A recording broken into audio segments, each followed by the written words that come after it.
Audio Jungle.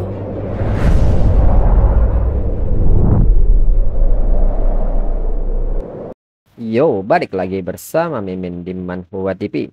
Kali ini kita akan lanjutkan pembahasan dari cerita My Unbeatable Passive Skill Lets Middle Massive Damage.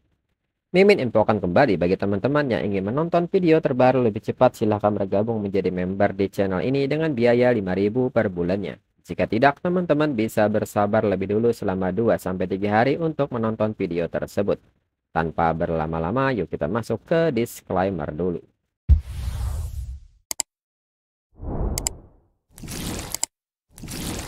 Disclaimer, silahkan abaikan hal ini jika kalian sudah mengerti. Ini peringatan mengenai konten di channel ini. Video ini berisi alur cerita komik yang mempermudah bagi teman-teman untuk mengetahui isi ceritanya dan memahami alur ceritanya. Jika ada kesamaan tokoh, tempat, maupun isu yang sedang hangat, itu benar-benar tidak disengaja. Dan peringatan bagi teman-teman untuk tidak mencontoh atau meniru perkataan maupun perbuatan yang tidak baik yang ada di video ini. Karena cerita ini hanyalah fiktif belaka. Jika mengerti, yuk kita masuk ke ceritanya. Qian Mo pun mengatakan bahwa ini akan menjadi kompetisi Universitas Negeri Xia mereka segera. Sebagai anggota Universitas Oracle, dirinya tentu harus berpartisipasi dalam kompetisi tersebut. Qin Yon Chang pun mengerti jika Qian Mo menyebutkannya, dirinya akan lupa bahwa Qian Mo akan lulus dari universitas tahun ini. Qian Mo pun mengatakan bahwa dirinya seharusnya kembali ke sekolah lebih cepat, tapi dirinya sedang menunggu botol ramuan ini. Dengan ini, penyakit tersembunyi kepala sekolah Ling Xiao seharusnya tidak menjadi masalah lagi. Setelahnya, sebuah notifikasi pun mengucapkan selamat karena Qian Mo telah memenuhi syarat untuk promosi. Dengan ini, apakah Qian Mo ingin mempromosikan guildnya? Qian Mo yang telah berdiri di depan monumen guild pun mengatakan setelah melalui begitu banyak guild akhirnya akan dipromosikan ke level 4. Gu Qian pun menyebut berdasarkan nada bicara Qian Mo. Sepertinya Qian Mo tidak puas dengan hal itu. Gu Qian pun memberitahu mereka bahwa di seluruh benua Apokalips, Everlasting Fig adalah satu-satunya guild yang mencapai level 4 hanya dalam beberapa bulan, dengan skala kota utama peringkat menengah. Qian Mo mengatakan bahwa dirinya cukup puas dengan kemajuan guildnya. Tapi kecepatan pengembangannya memang sedikit lebih lambat dari yang dirinya harapkan.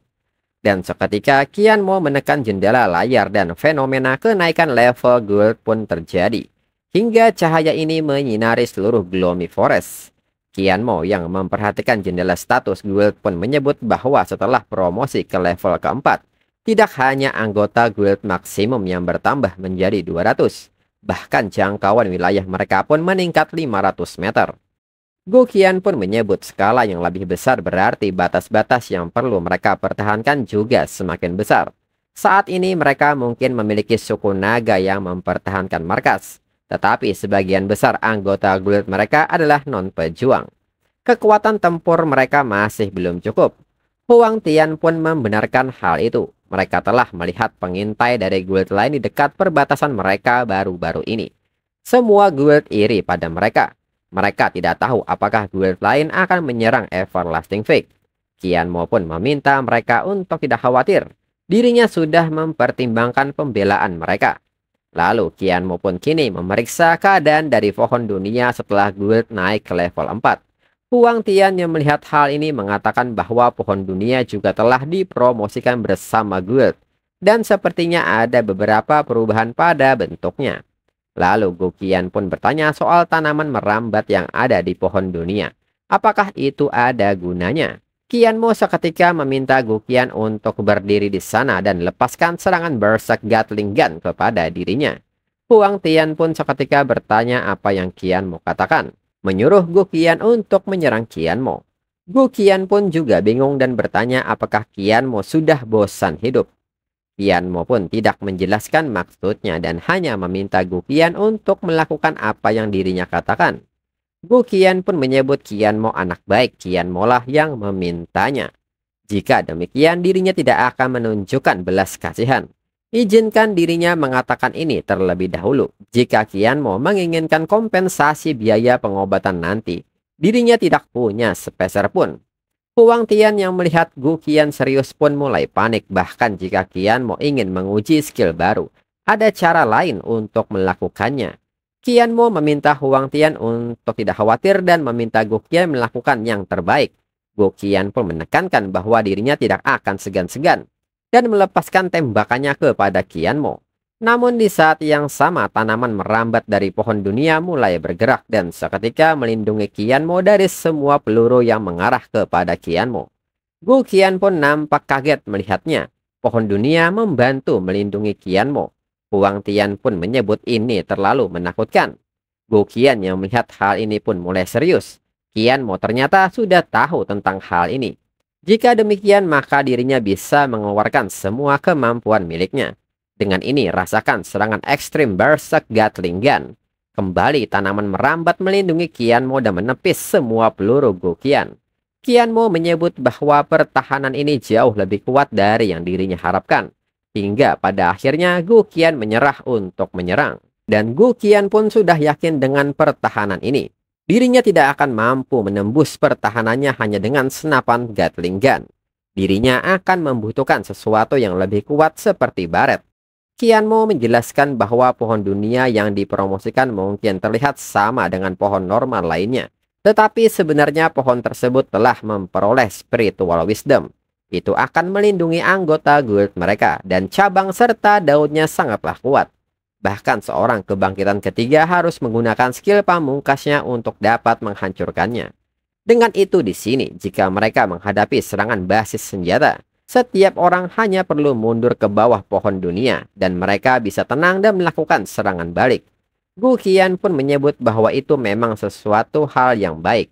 Namun Gu Qian penasaran apa yang akan Qianmo rencanakan dengan mempersiapkan semua ini. Mungkinkah Qianmo akan meninggalkan guild lagi? Qianmo pun membenarkan hal itu. Dirinya bersiap untuk kembali ke sekolah untuk ujiannya. Huang Tian pun baru ingat dirinya juga harus kembali untuk ujiannya juga. Gu Qian pun kaget mendengar kata ujian ini. Gu Qian pun mengatakan bahwa dirinya hampir lupa mereka semua hanyalah seorang pelajar. Keesokan harinya Guild Everlasting Peak sibuk mengemas bahan-bahan yang masuk serta pengerjaan produksinya. Belum lagi para tamu yang datang untuk membeli perlengkapan. Lalu Qianmo pun tidak menyangka dalam sekejap mata Guild sudah berkembang sedemikian rupa. Itu semua berkat bantuan mereka. Qin Yonchang pun bertanya apa maksud Qianmo. Semuanya karena kontribusi pemimpin Guild. Gu Qian membenarkan hal itu walaupun mereka mungkin telah berkontribusi. Dirinya tetap harus mengakui bahwa itu karena ketua guild cukup mampu. Qianmo menyebut Zhou Xiwei dan Qiu Ling juga kembali untuk ujian akhir mereka. Dirinya dan yang lainnya juga akan kembali untuk ujian. Dengan ini, dirinya akan menyerahkan guild kepada mereka untuk saat ini. Du Shuwei pun meminta Qianmo untuk tidak khawatir. Serahkan kepada mereka. Tidak akan ada masalah. Gu Qian pun meminta Qianmo untuk fokus dengan ujiannya. Jangan kembali jika Qianmo tidak mendapatkan tempat pertama. Qianmo pun meminta mereka untuk tidak khawatir. Begitu dirinya selesai dengan kompetisi negara Xia, dirinya akan membawa mereka untuk menyapu daerah sekitar kota Spirit Moon. Gu Qian pun tidak menduga bahwa pendiri guild level 4 sebenarnya hanya seorang siswa dan harus kembali untuk ujian. Ini sungguh konyol. Di sisi lain di arena Gunung Kabut, seseorang melaporkan kepada Ni Yongsheng bahwa Cheng Qianmo baru saja melewati gerbang teleportasi dan meninggalkan benua apokalips. Selanjutnya anggota inti Everlasting Peak juga sudah pergi semua. Ni Yongsheng pun menyebut bahwa ini kabar yang bagus. Lalu saat ini di depan Ni Yongsheng ada seorang pria misterius. Pria ini mengatakan bahwa dirinya sudah bilang pada Ni Yongsheng, Qianmo harus kembali ke Universitas Oracle untuk ujian akhirnya selama periode waktu ini. Ni Yongsheng pun mengatakan siapa yang bisa menebak seseorang yang mendirikan guild dan mendominasi kota Spirit Moon hanya dalam beberapa bulan sebenarnya hanyalah seorang mahasiswa yang belum lulus. Pria ini pun mengatakan dengan nada kesal karena Qianmo dirinya tak lagi punya tempat di Universitas Cloud Hagemon. Pada akhirnya dirinya dikirim ke benua apokalips untuk menjalankan guild. Dirinya bukan manusia jika tidak membalas permusuhan ini. Dan diketahui bahwa pria ini adalah mantan direktur ransum administrasi Universitas Cloud Hagemon yaitu Wei Shen. Wei Shen pun mengatakan kepada Ni Yongsheng bahwa orang-orangnya sedang dalam perjalanan. Mereka akan tiba paling lambat 2 hari lagi. Selama Ni Yongseng setuju, mereka bisa bekerja sama dan menyingkirkan guildnya. Ni Yongseng pun menyebut bahwa latar belakang Qianmo ini tidak sederhana. Dia bahkan mencabut aliansi Bloodfin beberapa waktu yang lalu. Dirinya perlu waktu untuk mempertimbangkan apakah dirinya ingin berurusan dengan Qianmo atau tidak. Wei Shen pun menyebut bahwa mereka menghabiskan sejumlah besar uang di pihak mereka untuk menyewa 20 tentara bayaran. Semuanya memiliki level rata-rata yang lebih tinggi dari 45. Selama mereka bisa menjatuhkan guildnya, mereka akan membagi rampasan perang dengan 70% untuk Ni Yongseng. Wei Shen pun bertanya mengenai hal itu. Ni Yongseng pun mengatakan karena Wei Shen menunjukkan ketulusannya seperti itu, maka dirinya hanya perlu mengambil resiko dengan Wei Shen kali ini. Dengan ini, Ni Yongseng mengajak Wei Shen untuk menyerang dalam 2 hari mendatang. Wei Shen pun mengatakan dengan kerjasama mereka kali ini, mereka pasti bisa membuat Qianmo mati tanpa kuburan. Dalam pikiran Wei Shen, rubah tua ini membuat dirinya melakukan semua pekerjaan berat. Dan dia langsung setuju setelah mendengar pembagian 70%. Tapi akhirnya dirinya bisa membuat Qianmo membayar harganya kali ini. Kemudian saat ini di Universitas Oracle, Qianmo dan Ruoshi pun kini telah kembali. Perhatian orang-orang pun seketika terfokus kepada Qianmo dan menyebut bahwa ketua komite telah kembali. Lalu orang-orang pun bertanya, bukankah orang yang di sampingnya adalah cucu kepala sekolah Ling Xiao? Apakah mereka bersama sekarang? Dengan adanya Qianmo di sini, Universitas Oracle pasti akan mendapat tempat pertama di ujian akhir. Qianmo yang memperhatikan keadaan sekitar bertanya kepada Ruoshi apakah dirinya setenar itu. Mengapa banyak orangnya mengenali mereka? Ruoshi pun bertanya balik kepada Qianmo mengenai pendapat Qianmo. Qianmo adalah seseorang yang memecahkan banyak rekor. Sosok berpengaruh yang menjadi guru sebelum lulus. Tentu saja Qianmo akan dikenang kemanapun Qianmo pergi. Lalu di saat itu Ling Xiao pun sudah menunggu kedatangan mereka dan mengatakan bahwa cucu perempuannya yang baik serta bocah bau akhirnya kembali. Mereka tidak akan berhasil mengikuti ujian akhir kali ini jika mereka berdua tidak kembali. Ruoshi pun seketika berlari memeluk kakeknya dan mengatakan bahwa ini semua salahnya karena tidak kembali menemui dirinya untuk waktu yang lama. Lalu Qianmo pun bertanya mengenai kesehatan Ling Xiao akhir-akhir ini. Ling Xiao pun menyebut bahwa kesehatannya masih sama seperti sebelumnya, tapi tanpa beberapa orang menyebalkannya mengganggunya akhir-akhir ini. Hari-harinya menjadi jauh lebih damai. Ling Xiao pun seketika menegur Ruoshi yang kini sudah mencapai level 39. Meskipun Qianmo juga level 39, sepertinya Qianmo berbeda dari Ruoshi. Ling Xiao pun merasa ini hal yang bagus. Sepertinya Universitas Oracle akan bangkit dalam ujian akhir kali ini.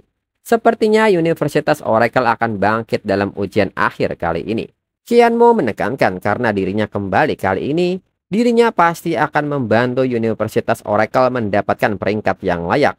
Selain itu, dirinya membawa pulang ramuan yang dapat menyembuhkan penyakit tersembunyi Ling Xiao. Ling Xiao pun kaget menerima ramuan yang dapat menyembuhkan penyakit tersembunyinya. Ling Xiao pun bertanya apakah Qianmo bercanda dengan dirinya. Ruoshi pun meminta kakeknya untuk percaya. Qianmo sekarang adalah master alkimia tingkat lanjut. Ling Xiao pun kaget mendengarnya. Qianmo bahkan berhasil mencapainya. Qianmo benar-benar jenius. Qianmo seketika mengajak Ling Xiao untuk mencoba khasiat dari ramuan ini. Ling Xiao pun mengerti masalah ini tidak boleh ditunda. Mereka akan mencari tempat yang tenang untuk mencoba ramuan ini. Mereka akan lihat apakah itu benar-benar dapat menyembuhkan penyakit tersembunyi miliknya atau tidak. Kemudian berpindah ke ruang kepala sekolah. Ling Xiao mengatakan bahwa dirinya perlu memberitahu ini sebelum mereka resmi memulai.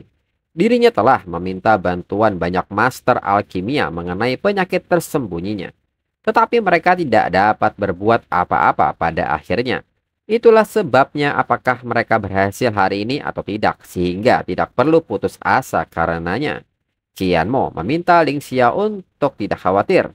Dirinya telah percaya diri. Ruoshi juga meminta kakeknya untuk percaya dan segera minum ramuan tersebut.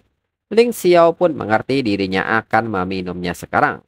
Di saat Ling Xiao meminumnya, sesuatu yang aneh seketika terjadi pada tubuh Ling Xiao. Lalu saat ini di depan Universitas Oracle, Fei Yingguan dan Chang Yusheng datang berkunjung. Feng Yingguan merasa aneh kepala sekolah Ling Xiao mengundang mereka, Universitas Blue Sky dan Universitas Magic Spirit untuk konferensi ujian. Tapi dia tidak bisa dihibur sekarang. Chang Yuseng pun mengatakan bahwa dirinya baru saja mendapatkan berita Qian Mo telah kembali. Mereka seharusnya ada di kantor sekarang.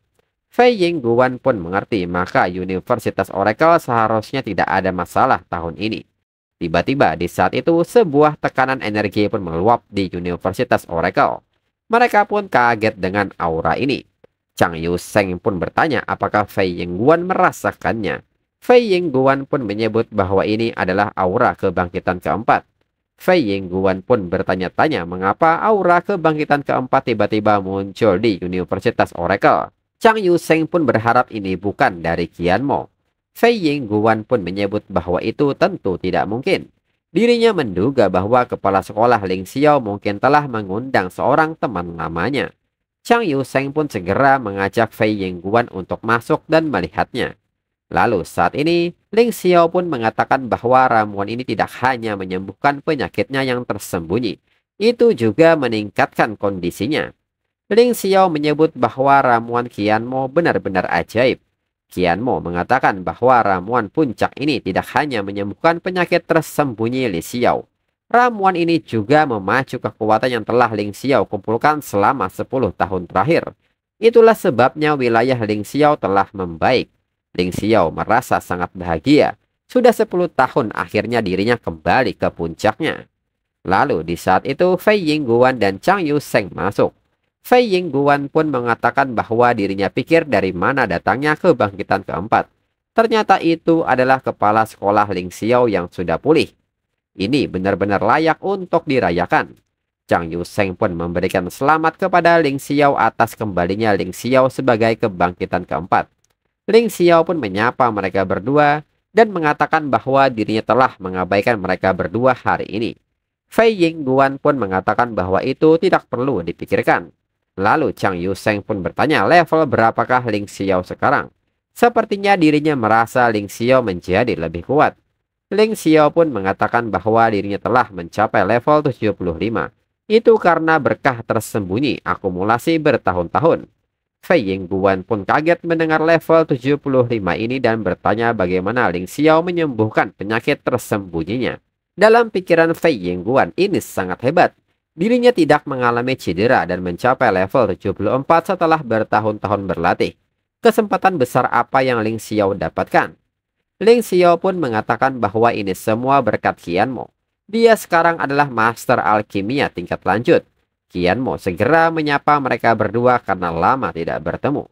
Fei Yingguan pun mengatakan bahwa dirinya hanya bilang sangat tidak normal Huang Tian berhasil mencapai level 40. Tidak menyangka pemimpin guild mereka menjadi lebih mampu. Qian Mo sebenarnya tidak ketinggalan dalam alkimia juga. Qian Mo menanggapi ini dan menyebut Fei Yingguan memujinya terlalu tinggi.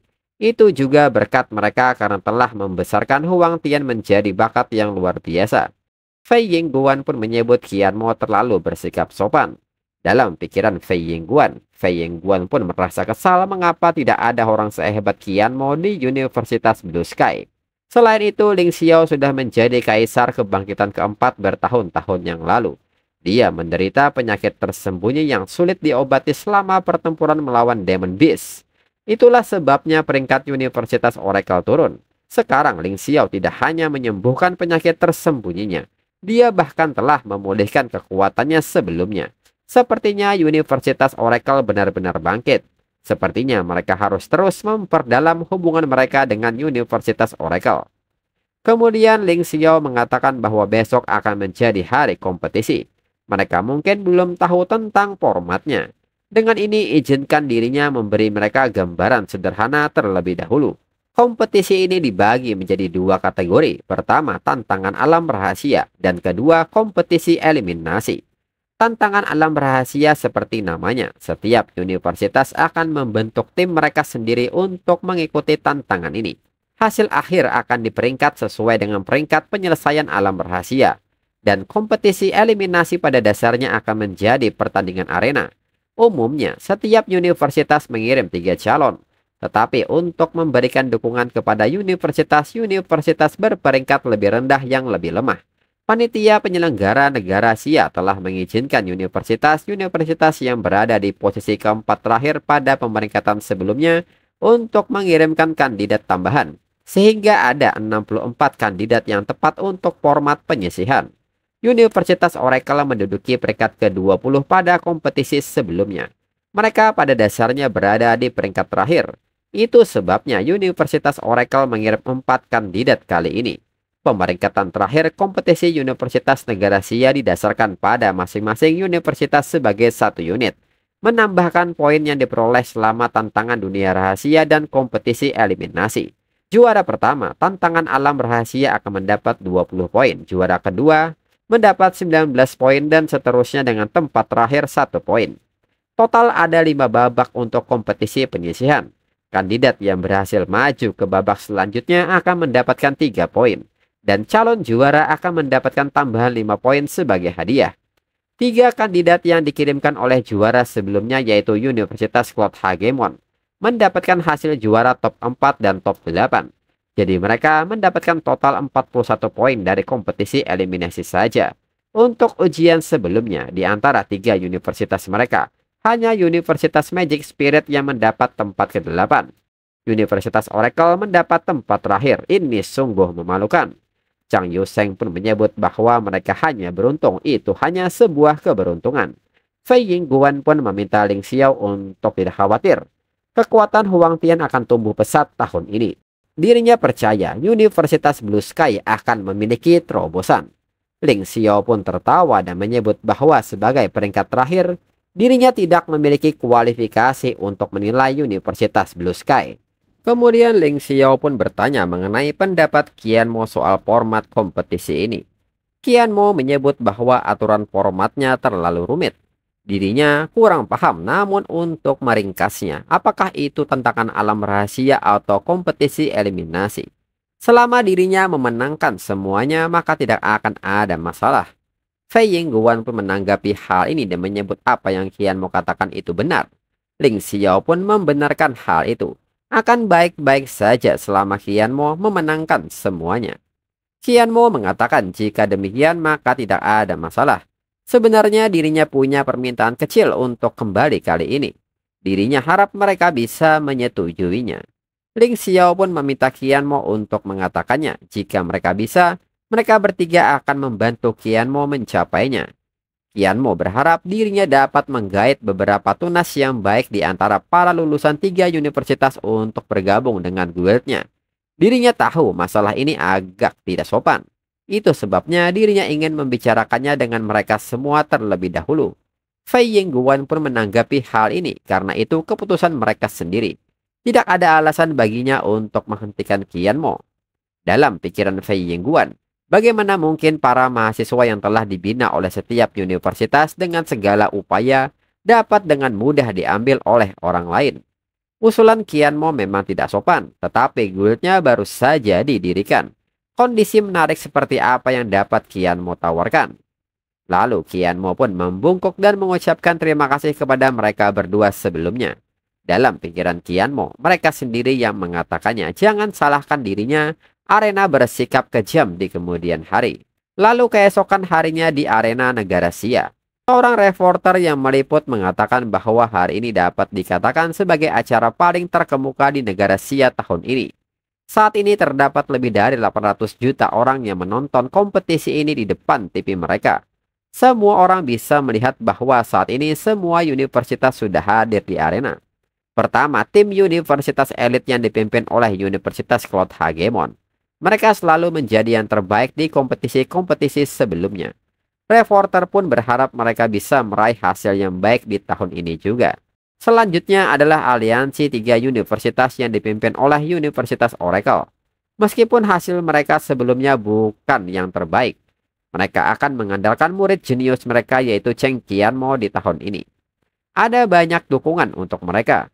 Di saat Wu Sueking ingin menyapa reporter, nyatanya reporter malah berbalik dan reporter pun malah menuju Qian Mo untuk mewawancarainya. Lalu di saat itu Wu Sueking pun bertanya kepada bawahannya mengenai kabar dari pihak Wei Shen. Bawahannya pun mengatakan bahwa Wei Shen telah mencapai kesepakatan untuk bekerja sama dengan arena Gunung Kabut. Mereka bersiap untuk bergerak.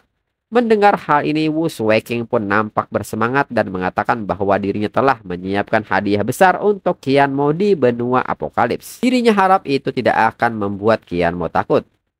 Kemudian saat ini Gu Zizhen yang merupakan ketua komite asosiasi manajemen kebangkitan yang bertugas sebagai juri keseluruhan kompetisi mengatakan kepada Di Yuan Hao bahwa itu pasti Qian Mo, anak yang sangat dihargai oleh tetua Qin Fei Yu. Di Yuan Hao membenarkan hal itu. Cheng Qianmo, kandidat yang mewakili Universitas Oracle tahun ini. Gu Zizhen pun berharap Qianmo bisa memberinya beberapa kejutan hari ini. Mungkin mereka bisa membawa Qianmo ke dalam rencana mereka. Di Yuan Hao pun bertanya apakah Gu Zizhen berbicara tentang hal yang menyangkut nasib negara mereka. Apakah anak itu memiliki kualifikasi seperti itu? Gu Zizhen pun menyebut bahwa kompetisi universitas dimaksudkan untuk memilih bakat terbaik bagi negara sejak awal. Jika Qian Mo benar-benar seorang jenius sesuai rumor, Qian Mo secara alami memiliki kualifikasi. Segera Gu Zizhen mengajak Di Yuan Hao untuk segera bersiap karena sudah mau dimulai. Lalu saat di dalam arena, seseorang yang sedang berdiri di podium mengatakan bahwa dirinya sekarang mengumumkan dimulainya kompetisi universitas secara resmi. Dengan ini mereka akan mengundang Ketua Biro Pendidikan, Komite Asosiasi Manajemen Kebangkitan, dan juri keseluruhan untuk kompetisi ini. Panitia Gu Zizhen untuk mengundi alam rahasia pertama. Lalu orang-orang yang mendengar hal ini tidak menyangka juri tahun ini benar-benar menjadi Kepala Biro Pendidikan. Orang besar seperti dia sebenarnya ada di sini untuk menjadi juri. Mereka dengar dia juga anggota komite dari Markas Besar Manajemen Kebangkitan. Dia tinggal selangkah lagi untuk naik ke puncak. Tidak heran bahkan wali kota harus duduk di pinggir. Dan sekarang mereka akan menyaksikan Gu Zizhen untuk mengundi alam rahasianya. Mereka pun penasaran peta mana yang akan diundi.